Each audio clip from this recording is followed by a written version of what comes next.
शनी शिंगणापूर. शनी शिंगणापूर हे भगवान शनिदेवांचे प्रसिद्ध तीर्थक्षेत्र असून येथील उघड्या आकाशाखाली स्वयंभू शनिमूर्ती आणि दाराविना घराची परंपरा यासाठी ओळखले जाते.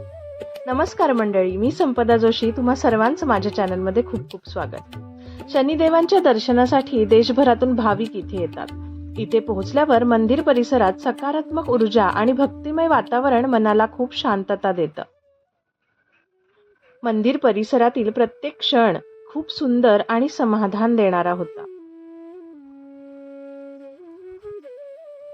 ही आहे इथली गौरी हवनाची जागा.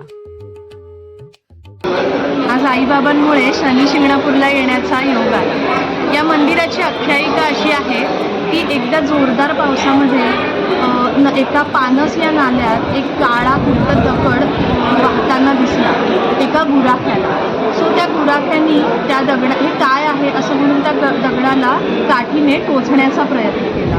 सो त्याच्यातून रक्त बाहेर आलं. त्यानंतर शनिदेवांनी त्या गुराख्याच्या स्वप्नात रात्री येऊन ते त्यांचंच रूप आहे असं त्याला सांगितलं आणि त्याची प्रतिष्ठापना करण्यास सांगितलं. तर नंतर त्या गुराख्याने प्रतिष्ठापना केली, पण त्याची एक अट होती की त्या मूर्ती जेव्हा स्थापन करणार तेव्हा त्याला कोणत्याही छत आणि गाभारा नको. आभाळ हेच त्यांचं छत्रछाया आहे असं या मंदिराची आख्यायिका आहे. इथे मला आवडलेली आणखीन एक सुंदर गोष्ट ती म्हणजे ही, इथे अशा पद्धतीने उसाचा रस काढला जातो. हे आहे स्पिरिच्युअल स्ट्रक्चर असलेलं भव्य दिव्य असं नवग्रह मंदिर.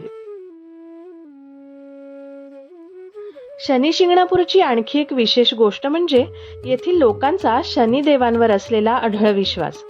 इथल्या अनेक घरांना कुलूप दारे नसल्याची परंपरा आजही लोकांच्या श्रद्धेचं एक प्रतीक मानलं जातं. देवाच्या मनात असल्याशिवाय दर्शन होत नाही म्हणतात तेच खरं. पण आज आषाढी एकादशी आणि शनिवार अशा दोन्ही गोष्टी उत्तम जुळून आल्या आणि आमचं खूप सुंदर दर्शन झालं. इथे झाडाला असे झोके बांधले होते. आम्ही खूप एन्जॉय केलं आणि माझ्या आई बाबांनी सुद्धा. त्यानंतर आम्ही उसाचा रस घेतला आणि परतीच्या प्रवासाला निघालो.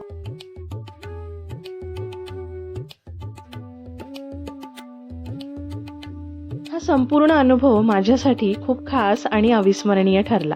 इथून निघताना स्वतःमध्ये एक सकारात्मक ऊर्जा आणि मनाला शांतता वाटत होती.